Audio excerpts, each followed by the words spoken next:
All right, let's welcome in Brian Baldinger. We are joined right now by Odyssey NFL Insider Brian Baldinger, host of the Best Football Show podcast. Insider Calls brought to you by Nationwide for your insurance and financial needs. Nationwide is on your side. Why don't we start there, Baldy? All for that dreadful, miserable performance last night. Who would you want to see be the next head coach of the New York Football Giants? I know Steve Spagnuolo would be a pretty good choice to me. Like, all he does is put together great defenses, won a lot of Super Bowls, very organized. Spags would be a guy that I would be interested in. What about Belichick? His name has come up a lot. I know you love him. At this point, would you hire Belichick to be the HC, the NYG? I might try to go a little bit younger, honestly. Nothing against Bill. I don't know if he wants to leave North Carolina.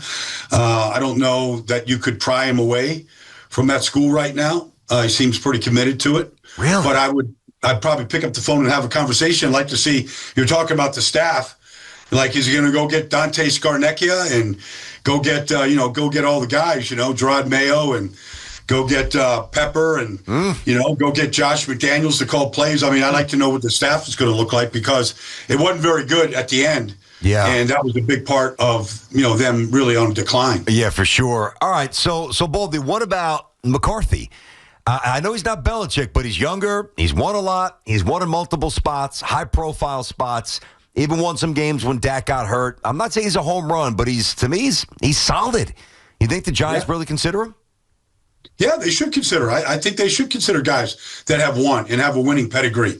And obviously had a great run in Green Bay and didn't do bad in Dallas. Didn't do well in the postseason, but, they got to the postseason and they won a lot of games.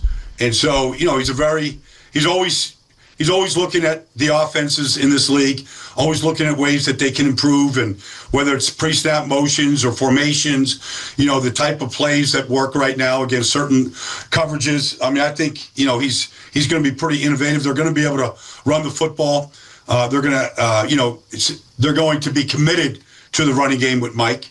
He's always had that as part of the foundation of what he does. Yep.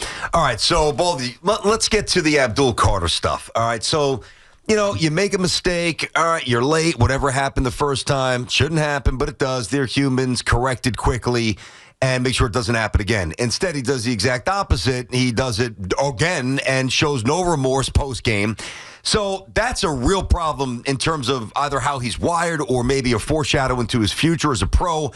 And then I want you to comment on that. But I think almost as big of an issue is that there's no internal leadership. Peer-to-peer leadership is a powerful thing, as you know. And it seems like these veterans in the locker room, I know that Carter's got to take the blame for his actions, but I don't think that they've got a real stable leadership core there because it keeps happening. Is that unfair? Yeah, no, I mean, when I saw that he didn't start, he's sitting on a bench. Yeah. That's a problem. Like, I want to like Abdul. I've gotten to know him a little bit. I want to like him. I want to see him develop. But that's not the way. What he's doing is wrong. It's just flat out wrong. You have to be committed. Well, look at the great players. Like Will Anderson was the third pick in the draft. That guy changes the game every Sunday. Nobody plays harder. That's what he should be. And if you were probably playing in Houston with Daniil Hunter, Will Anderson, that's what he would become. I do agree that the locker room has to be like that. It has to be peer pressure. You can't get away with it. But it's not run that way. They don't have that type of leadership there. And so that's got to come from the coach then, because it's not coming from the players. But you hope that it would come from the players and that they would police it themselves and they would pick him up by the scruff of his neck when he's late for a meeting and literally let him know about it. And that's not happening. So I want him to be a self-starter where that never has to happen. But obviously, 2 times is a trend. Yep. It's going in the wrong direction. BT and Sal on the fan. We're talking with Brian Baldinger. Insider Calls brought to you by Nationwide for your insurance and financial needs. Nationwide is on your side. How about the production, Baldy, with Abdul Carter? I'm offended by the lack of discipline or lack of care about being there with the team on time, whatever.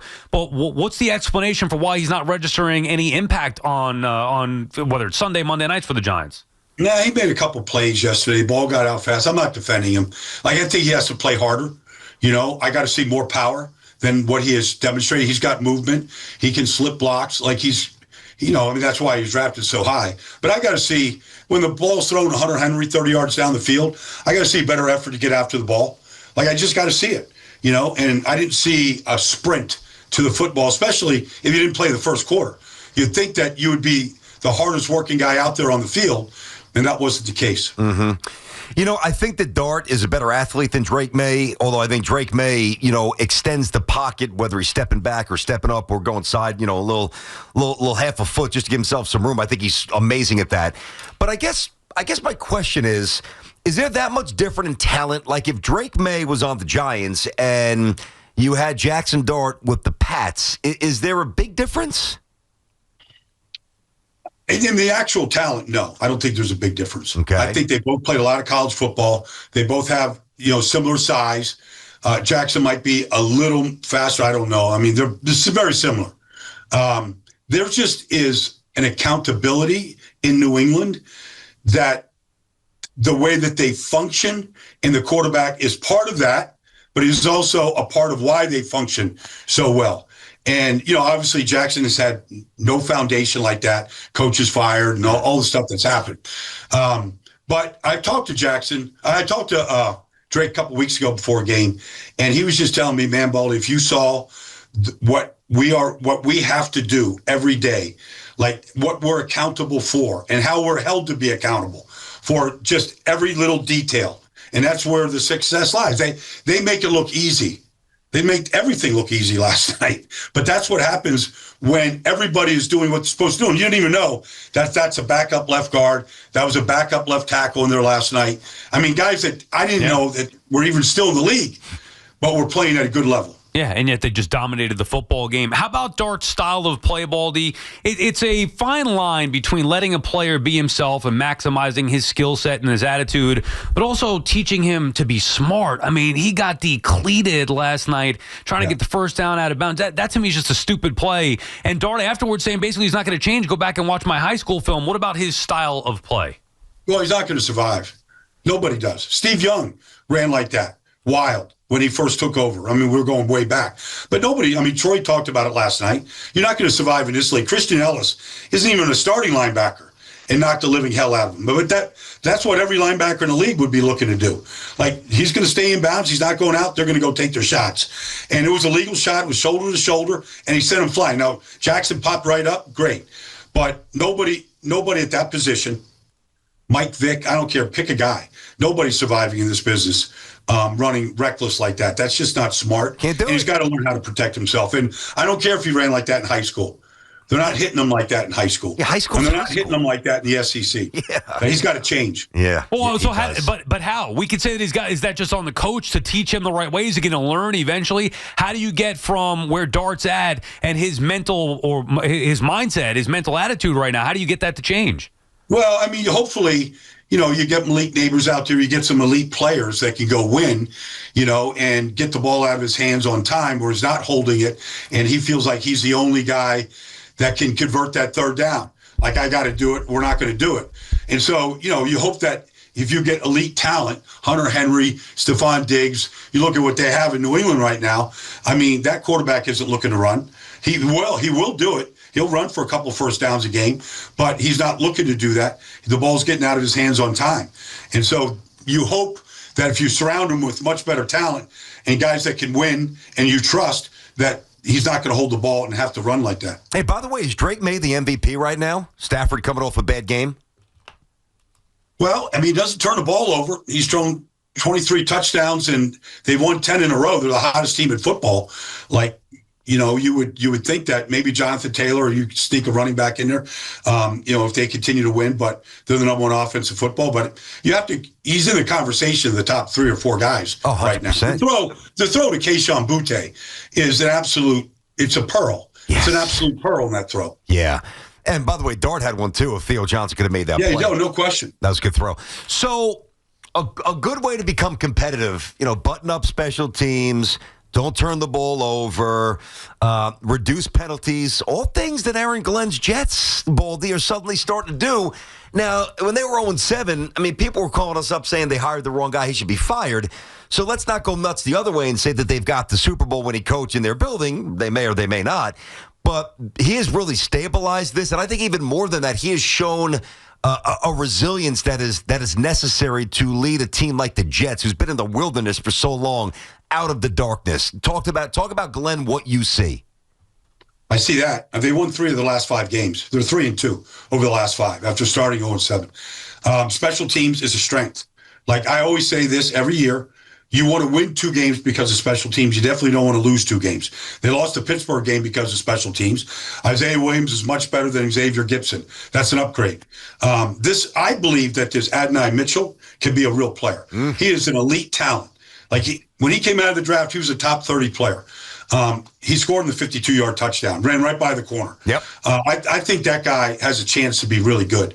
The offensive line has improved. Now, they didn't play great. That's a pretty good front in Atlanta. They didn't play great on Sunday, but it is becoming more cohesive. They're the only team in the league that has started the same 5 guys 12 weeks in a row. So for the first time, however they're practicing, however they're doing it, like we used to see guys get hurt every week on that group for years. Like they're going to start their 13th straight week together. Like, so maybe the way they're practicing is a little bit different than what they've done in the past in a good way. Yep. And so I do see improvement. We're seeing guys that, weren't in this league to start. Jawan Briggs has been a real pleasant surprise. But the special teams is a strength to this football team right now. Yep. And you got to okay, all right, this is one way to win a game. And they won it because of their special teams the other day. The kicker, the operation was perfect. It was excellent. The Giants wish they had a kicker, just a kicker, that could actually kick, and not be embarrassed. Yep. So, listen, the Jets may win another game or 2. They're not going to be picking top 3 or top 4. Work this scenario through with us here. Let's say they're picking 6 or 7. Right now they're 6. They've got wide receiver 1 in and they might have wide receiver 2. They might have tight end 1. They've got running back 1. They got a couple of good old linemen. Obviously, 6 picks, 7. I know you've got to look at the draft more thoroughly, but what is with that kind of a pick, if it's not a quarterback, what position do you think the Jets need to target most? Safety? Corner? Where do they go? Safeties don't ever get drafted that high. Oh, unless you're the Jets, like idiots, like Jamal Adams. Jamal Adams, yeah. Who's basically a strong side linebacker. Yeah. You're always looking at pass rush. You're always looking at corner. You're going to get an elite corner. Like Christian Gonzalez is a top 10 pick, and he's an elite player. Like every week, he's the best defensive back on the field. But, you're going to need a number 1 corner. Azaria might become a good player. But, if you're picking top 6 or 7, you want to get yourself a game changer, and that's usually pass rush or corner. Bull, do you think the NFL is better with the parity? BT and I were having this conversation yesterday. You think it's better with the feeling of anybody could go out there and get to the Super Bowl and win a Super Bowl, or you like it having a dynasty being in the postseason, having a team try to knock them off? Well, I think it's good this year that Chicago is relevant and playing really good football. New England is back. Seattle is really good. Carolina can go beat the Rams, because, 2 red zone turnovers. It really swung the balance, and, they were able to make a couple plays. I like it. I think right now nobody knows anything. It's a week-to-week league. Does Cincinnati at 4 wins somehow win out and overtake Pittsburgh and Baltimore? I think there's a lot of intrigue coming down the stretch right now. Can Dallas, who was dead in the crypt 3 weeks ago, looks like they're unbeatable right now. So I like the way it's set up right now because nobody can predict anything. You think Kansas City gets in? No. There you go, Baldy. Yes. I'm with you. And I'm with you with the parity, Baldy. I like it, but it's bad for everybody if Kansas City doesn't find a way to at least get in the playoffs. Yeah, well, they play the Chargers in 2 weeks, and that's going to, one of those 2 teams is going to get bounced out in that game. That's week 15. One of them are going to get bounced out. Thanks, Baldy. We appreciate the time as always. Yeah. You got it, guys. Take care. That was Odyssey NFL Insider Brian Baldinger, host of the Best Football Show podcast. Insider Calls brought to you by Nationwide. For your insurance and financial needs, Nationwide is on your side. We'll get back to your calls when we come back. BT and Sal on the Fan.